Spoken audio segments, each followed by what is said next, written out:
A father drove over 700 miles with 5 bodies in the back of his SUV, his children, wrapped in trash bags, left to rot in silence. What kind of mind commits such an act, then calmly keeps driving? This is the story of Timothy Ray Jones, Jr., a man trusted with full custody of his kids, and what he did to them will haunt you. The stench was the first thing they noticed. It didn't hit like a sudden wave. It lingered, thick and rancid, clinging to the humid air of early September in rural Mississippi. It came from the back of a beige Cadillac Escalade idling at a police checkpoint in Smith County. The man behind the wheel looked worn down, pale and distant. His answers were clipped, vague. Officers noted stained carpets and the unmistakable reek of decomposition. Something was wrong. Very wrong.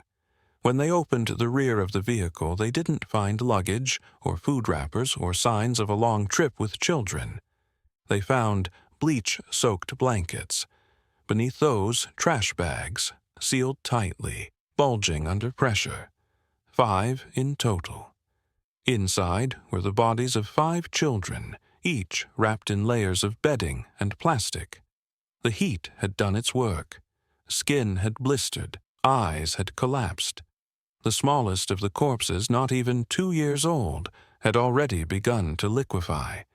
The children had been dead for days. At that moment, the question was no longer if a crime had been committed, but how, why, and what kind of person could carry out something so methodical, so unfeeling, and still drive calmly across 3 states with his victims in the trunk. The man's name was Timothy Ray Jones, Jr., a 32-year-old father of 5 from South Carolina. To the outside world, Jones was an educated man with a degree in engineering. He had once been employed in a stable, well-paying job. He had won custody of all 5 of his children after divorcing their mother, Amber Kaiser. He was, at least on paper, a parent trusted by the court, assumed to be fit. But what the papers didn't show, what no background check had captured, was the deep, simmering fracture within Jones's psyche. This crime wasn't spontaneous. It wasn't a moment of blind rage. It was a process, an unraveling that had begun long before the night of the murders. In criminal psychology, this kind of prolonged decomposition of moral boundaries is called progressive dissociation. Over time, individuals with unresolved trauma, combined with substance abuse and untreated mental illness, may begin to perceive those closest to them not as loved ones, but as extensions of internal threats, symbols of betrayal, shame, or control lost. In Jones's case, signs had emerged months before the killings. He began exhibiting paranoid behavior, expressing delusions that his children were being manipulated or turned against him. He became obsessed with order, discipline, and religious ideology. Underneath, a dangerous sense of righteousness began to grow, one in which he, and only he, had the authority to determine the fate of his children. When combined with synthetic marijuana, known for its destabilizing effects on perception and behavior, the volatility increased.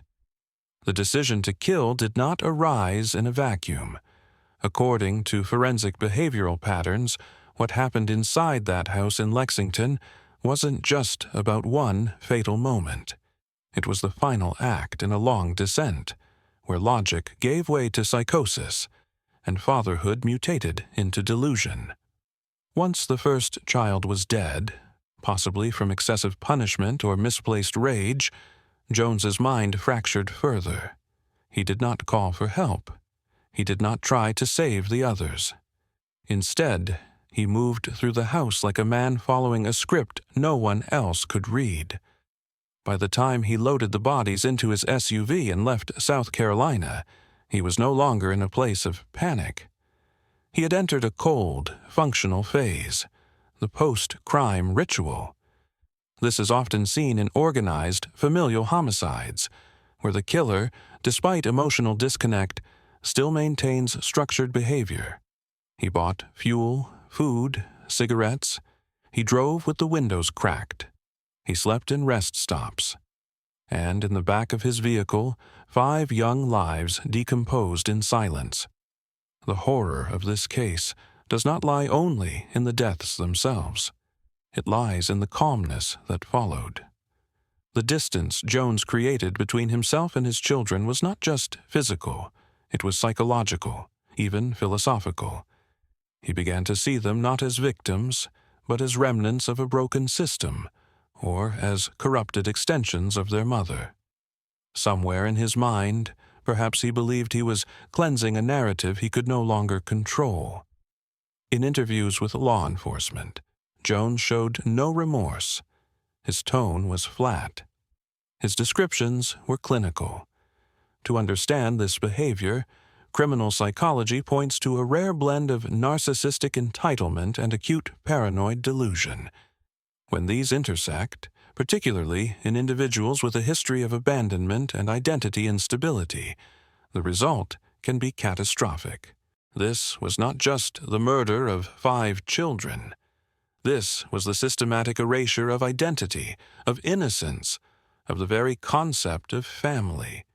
It began not with blood, but with silence, not with screams, but with control. And when the silence was finally broken, when the car door opened and the heat escaped, with the truth, it became one of the most disturbing revelations in modern American criminal history. Jones didn't bury his children. He didn't hide them deep in the woods. He kept them close inside his vehicle, on a highway that stretched endlessly ahead, as if trying to outrun what he had done, while never letting it leave his sight. Before we continue, make sure to like and subscribe. It really helps us a lot.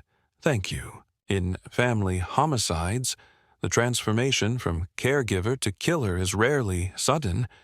It unfolds over time, beneath the surface of routine, as fractured identities slowly tighten their grip.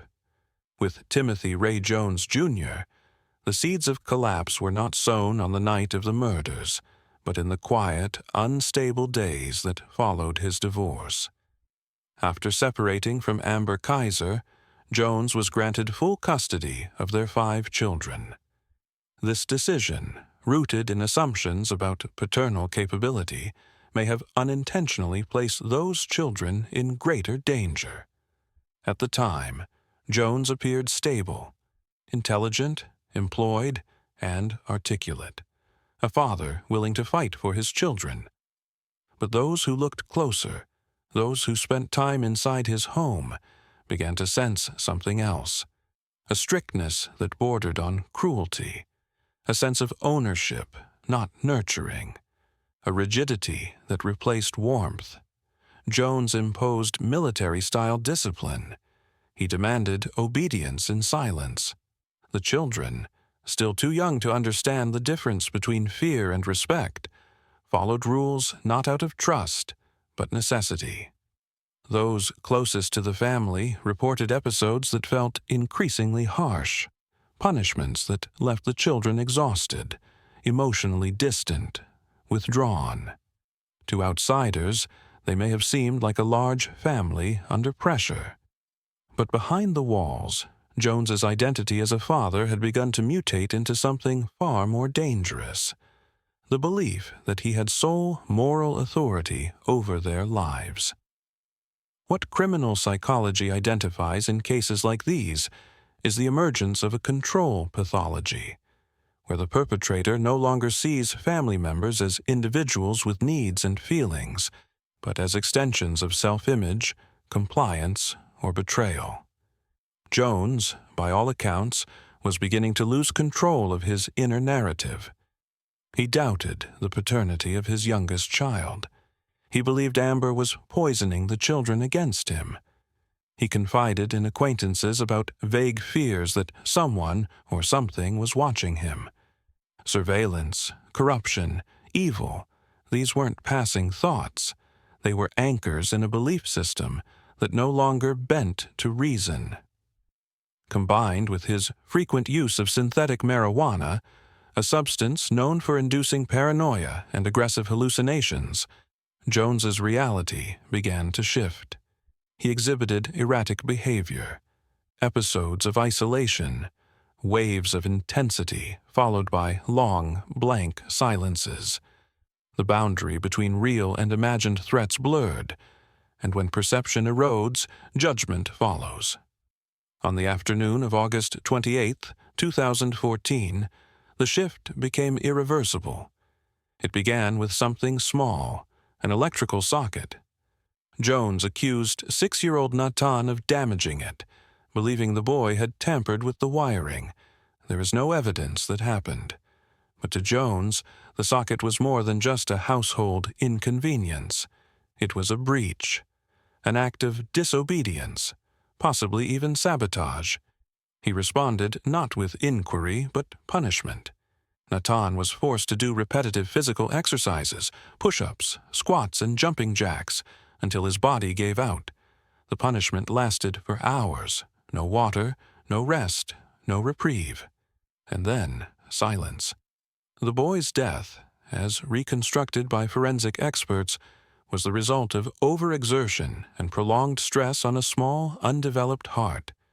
He likely collapsed from exhaustion, his body unable to sustain the punishment. When Jones found him unresponsive, he didn't call for help. He didn't attempt resuscitation. Instead, he waited. He watched. And then he made a choice that would define the rest of his life. In family annihilation cases, the death of one child often acts as a psychological tipping point. The perpetrator, now aware that discovery is inevitable, views the remaining family members not as victims, but as witnesses. And in his disordered mind, those witnesses must be silenced. Jones moved quickly. He strangled 8-year-old Mara next, followed by 7-year-old Elias. Their deaths, according to investigators, were swift but brutal.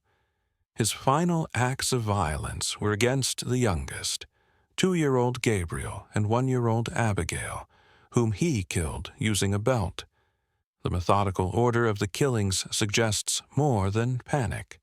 It suggests calculation. The need to eliminate all trace of what he had done, not just physically, but emotionally, to erase every possible voice that could say his name with fear. This was not a man in the grip of an uncontrollable rage. It was a father who had crossed a line long ago and now followed through on a distorted sense of consequence. In his mind, it may have seemed like closure, control restored. A household, once filled with cries and laughter, was now quiet. After the murders, Jones cleaned the house. He wrapped the bodies in blankets, placed them in black trash bags, loaded them, one by one, into the back of his SUV. He left no note, no confession, no call to authorities, just a dark road ahead and the silent company of the dead. What unfolded over the next 6 days would not be a getaway, but a ritual. One that revealed not only the horror of what he had done, but the detachment with which he did it.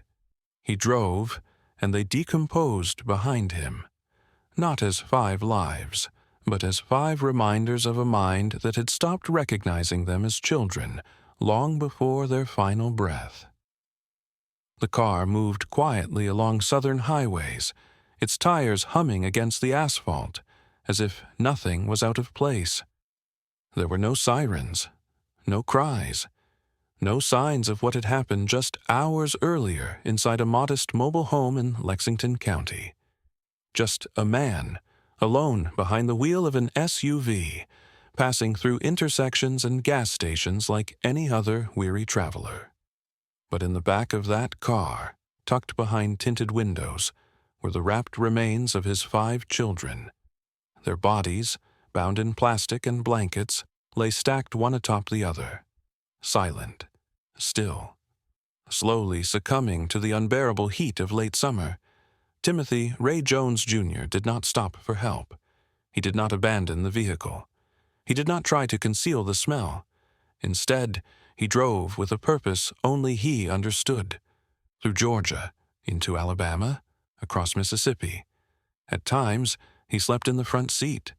At times, he wandered convenience store aisles, purchasing cigarettes, water, and synthetic marijuana, anything to maintain the numbness. The act of killing had ended, but the performance of detachment continued. Criminal profilers call this phase post-crime preservation, not because the offender preserves the bodies with care, but because he preserves his own version of reality. The bodies, decaying in the back of his vehicle, did not seem to horrify him. They did not alter his route or cloud his judgment. He was not trying to hide them. He was traveling with them, existing in a twisted proximity to the consequences of his own actions. It was a choice that spoke volumes, not just about the crime, but about the mind behind it. The scent of decomposition, even sealed in plastic, is unmistakable. By the third day, it would have saturated the interior. The fluids, slowly leaking, would have seeped into carpet and upholstery. The youngest bodies, especially, would have begun to collapse under their own weight.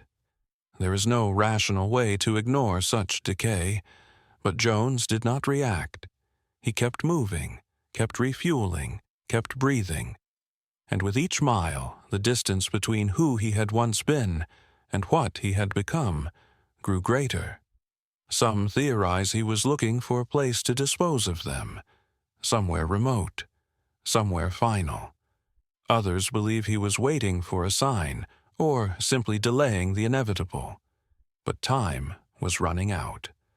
Witnesses had begun to report his absence.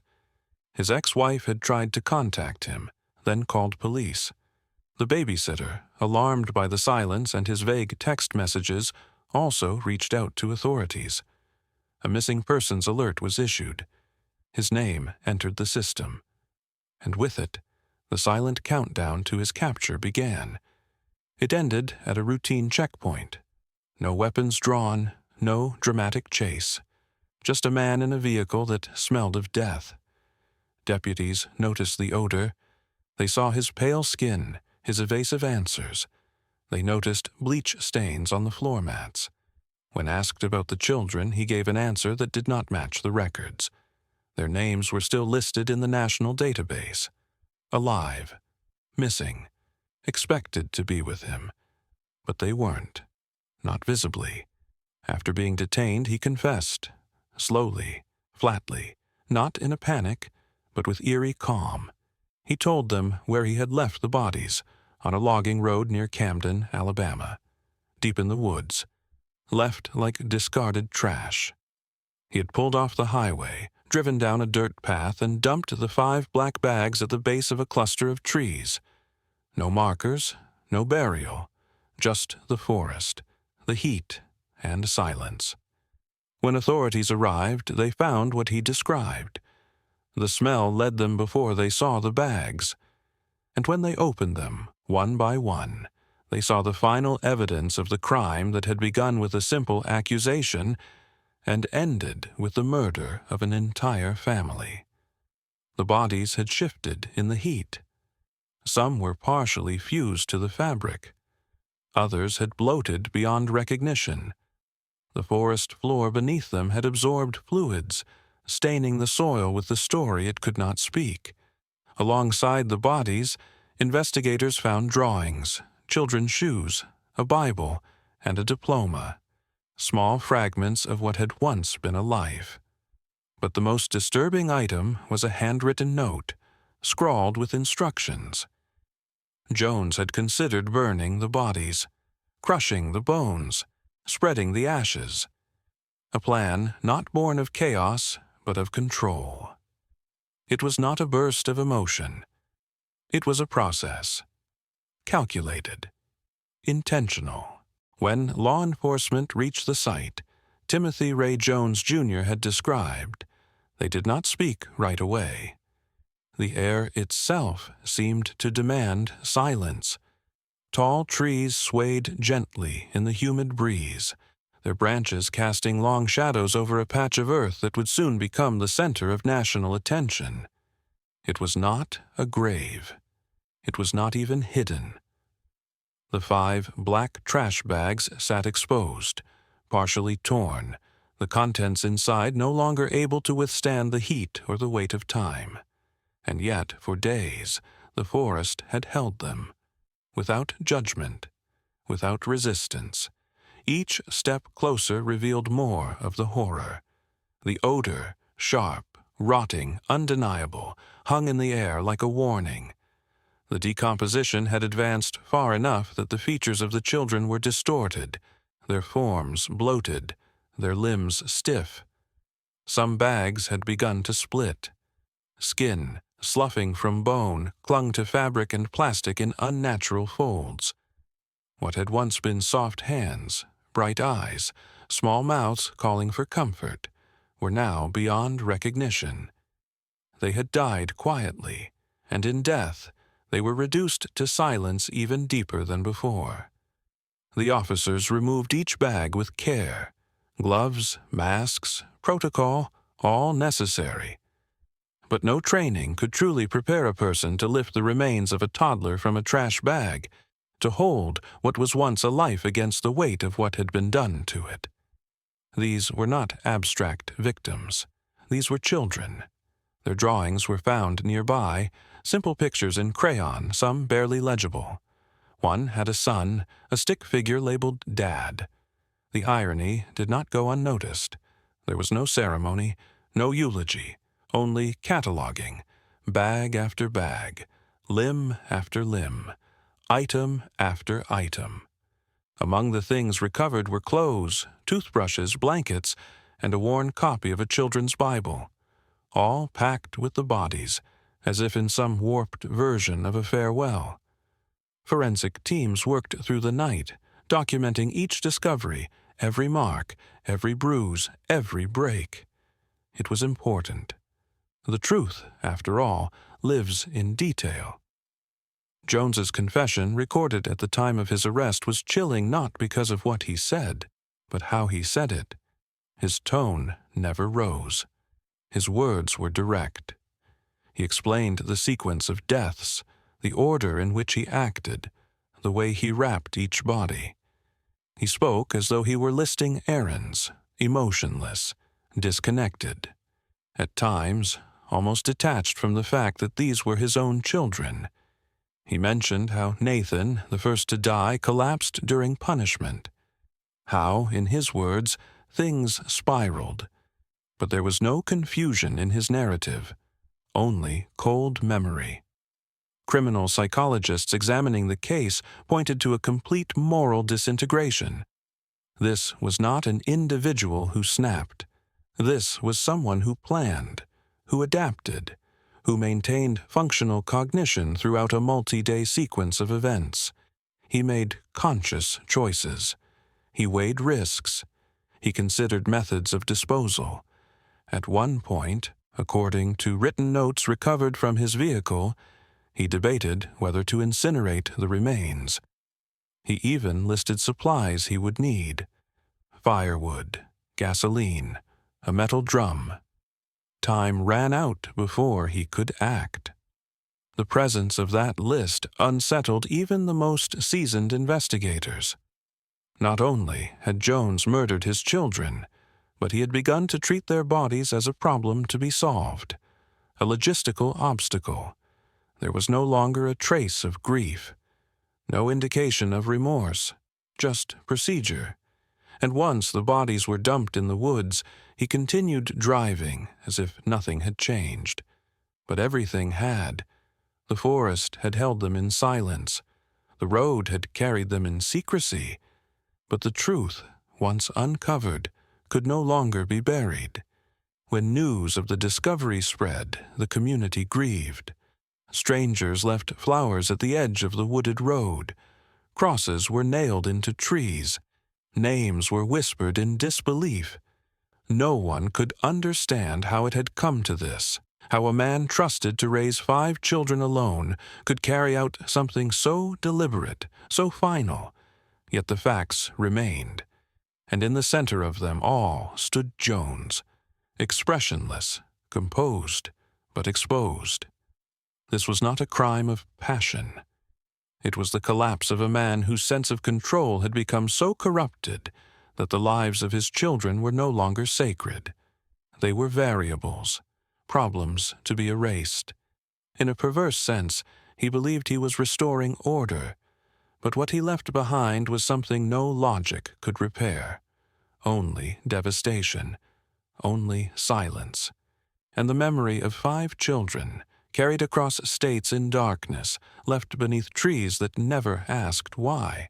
When the courtroom doors opened in the spring of 2019, nearly 5 years had passed since the children were found on that quiet stretch of forest floor.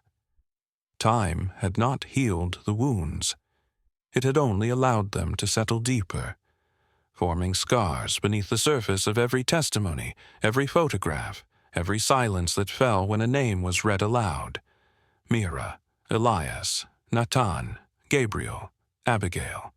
5 lives, each reduced now to legal terms, exhibit numbers, cause of death. But within those walls, they became something more, symbols of a tragedy that would not go away. Timothy Ray Jones, Jr. sat in silence for most of the proceedings. He didn't plead for leniency. He didn't show remorse. His posture was fixed, his expression unreadable. The defense did not argue that the killings hadn't happened. Instead, they painted the portrait of a man whose mind had fractured under pressure, whose delusions had clouded judgment, and whose addiction to synthetic marijuana had corroded the last boundaries of reason. Psychiatrists offered diagnoses: schizoaffective disorder, paranoid delusions, personality dysfunction. Each term floated in the air like a possible answer, but none could erase what had been done. The prosecution countered with a different image. They described a man who was not lost in psychosis, but fully aware of the consequences of his actions. He had made calculated decisions. He had written notes. He had attempted to cover his tracks. They pointed to the order of the killings, the way he loaded the bodies, the roads he chose to travel. This was not the chaos of a mind in ruins. It was the grim efficiency of someone who had accepted what needed to be done, and then did it. There were no screaming matches in court, no dramatic outbursts, just layers of evidence built carefully over hours, revealing a crime that had no justification and no explanation that could truly satisfy. Witnesses spoke softly, many of them choking back emotion. Teachers who once read to the children, babysitters who remembered their laughter, law enforcement who recalled the stench that clung to them for days after the recovery. Each brought a piece of the story. Each returned the humanity that Jones had taken away. Amber Kaiser, the children's mother, took the stand not with anger, but with quiet devastation. Her voice did not shake, but her words carried a weight that filled the room. She spoke not only of loss, but of the hollow space where futures had once lived, birthday parties never celebrated, graduations never reached, hugs never felt again.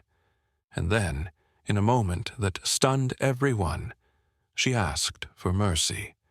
Not because she forgave, not because she forgot, but because she could not bear the thought of more death. She said she had lost enough, that killing the man who took her children would not bring them back. But mercy did not come. The jury deliberated. Hours passed, and then quietly, a verdict: guilty on all counts, and with it, the sentence, death. No cheers followed, no sighs of relief. The room remained still, caught between justice served and justice denied. For some, the verdict was a necessary end. For others, it was just another chapter in a story that should never have been written. Even as the judge read the final words, Jones did not move. His hands were still, his gaze forward, as if the moment meant nothing. In the years that followed, appeals would be filed.